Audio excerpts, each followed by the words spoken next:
My favorite video game, Age of Empires 2. It inspired me to get in touch with my historical side and my Spanish heritage. Here we have no atheist civilization, but the game will have you believe otherwise concerning the Huns. The Huns in the game don't need to build houses, so they don't have to worry about having to build more houses so that they can increase their population. And in this game, you can research atheism, which sounds ridiculous, doesn't it? Because how can you research atheism? There's nothing in atheism. It is emptiness. It's just the lack of a belief, which has implications, but you don't have to research atheism, but that's what they call it. And they say that, as you can see, it's easier to be a liar and a deceiver if you're an atheist, which is actually true. So they got that going for them. But Huns were not atheists. That's nonsense. The guy that they say claimed they were atheists actually didn't exactly say that.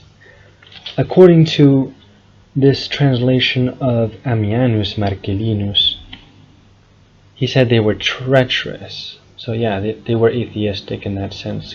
But he moved on to say they had no respect for any religion or superstition whatsoever. Now, the context here is paramount. There is nothing more important than context to determine meaning. I'm going to show more of the big picture here, which will prove that he wasn't saying absolutely they had no religion. He's talking about Huns entering Europe and having no respect for any religion. In other words, they entered places and they had no respect for the locals' religion. This does not mean that they did not respect their own religion, which of course they did have because they were nomads.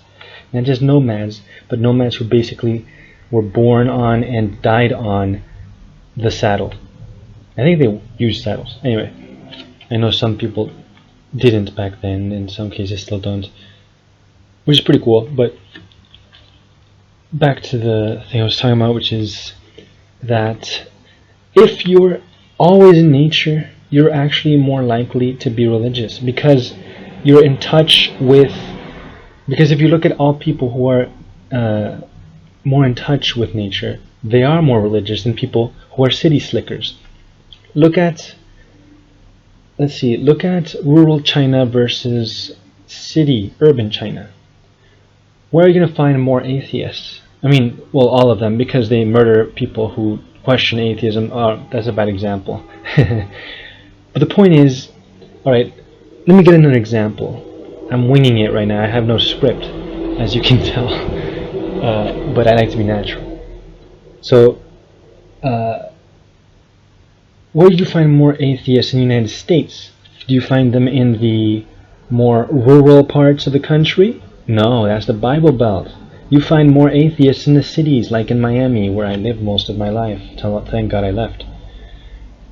Miami is so devoid of history, man. Anyway, I digress all the time. Back to this. So that's the context. Now, someone said, they quoted someone as saying the paganism or outright lack of faith of the Huns. So that the developers had no idea what paganism means, because paganism doesn't mean lack of any faith. Someone said, from the perspective of the Romans, the difference would seem inconsequential. So they're trying to defend the decision to put atheist propaganda in the game. However, going back to the context, they didn't say they're atheists. They just said that the Huns did not respect religions where they were invaders. That's the context. Because the issue, they were talking about Huns in the context of invading Europe and wherever else they invaded. Context, people. Context. But of course, atheists always take out of context. Atheists are liars. Oh, and I married an atheist. Biggest mistake of my life.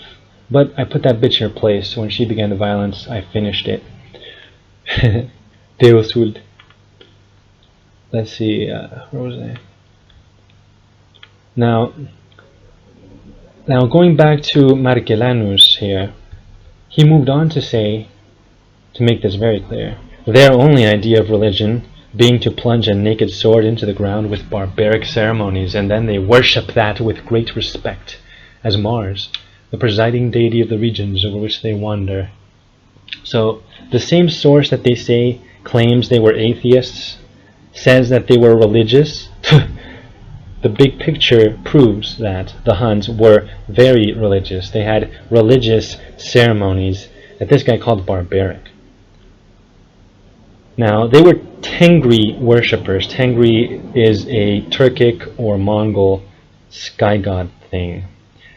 And I plan to do a video on the strum and fallacy of atheists who always say that my god is a sky god. They believe heaven is supposed to be in the literal physical heavens when it's actually in a dimension paralleling the physical, because there are two dimensions which parallel. They don't understand the biblical paradigm. Anyway.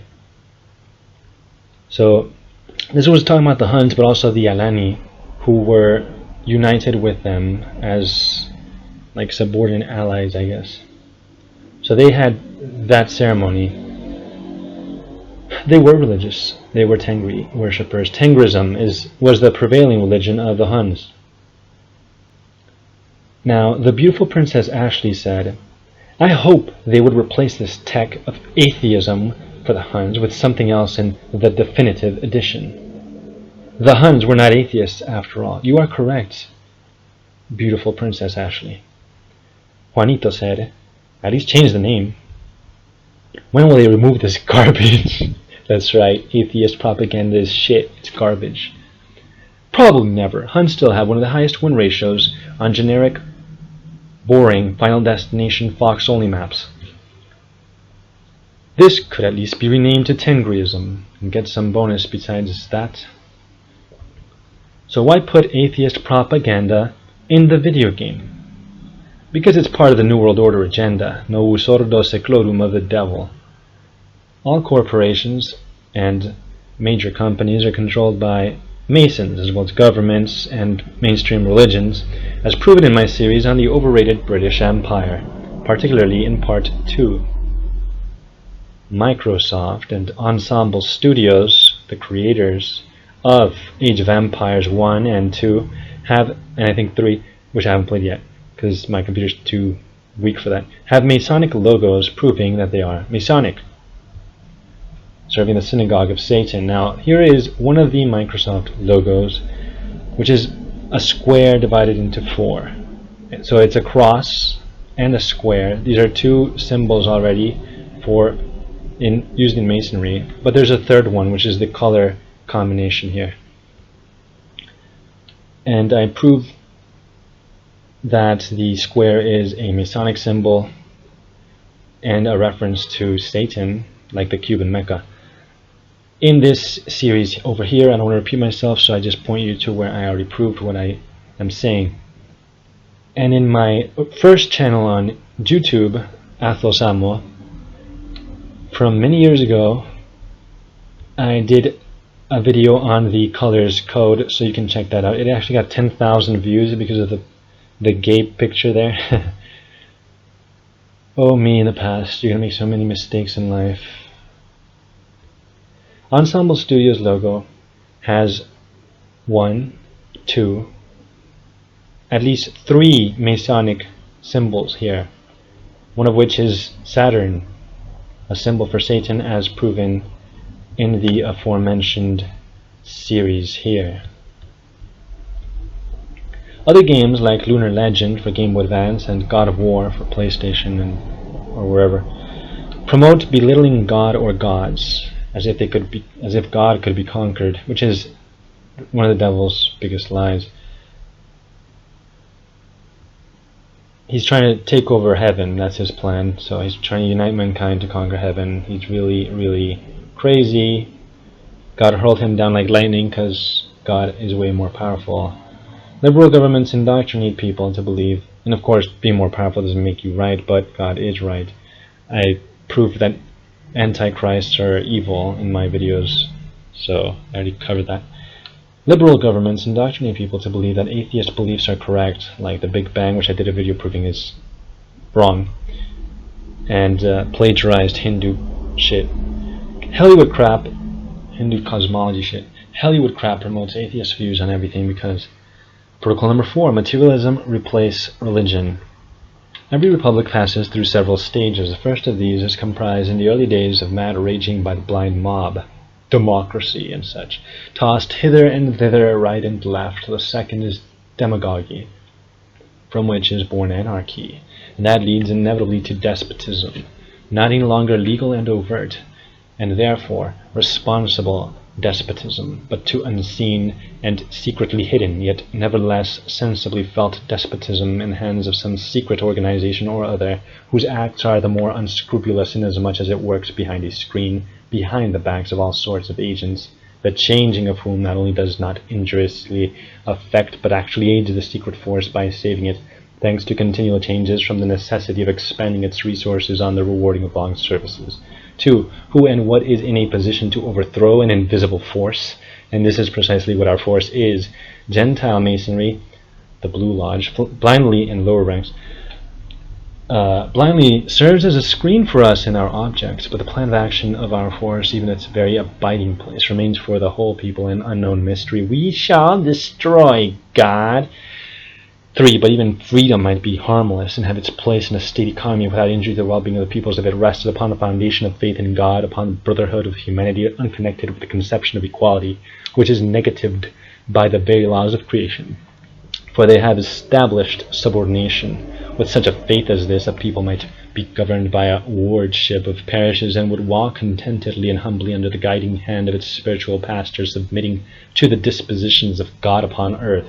This is the reason why it is indispensable for us to undermine all faith, to tear out of the mind of the Goyim the very principle of Godhead and the Spirit, and to put in its place arithmetical calculations and material needs. In the original age of empire, said in ancient times, you had atheist propaganda also. Erectus. Enforcing the indoctrination of us subhumans having been a thing, which is racist atheist mythology. Also, Darwin, which is thinly veiled allusion to Darwin, promoting that idiot. Darwin. And in Age of Empires to Age of Kings, they make the Mongols say, empty the church. I stopped going to churches because they're full of heretics.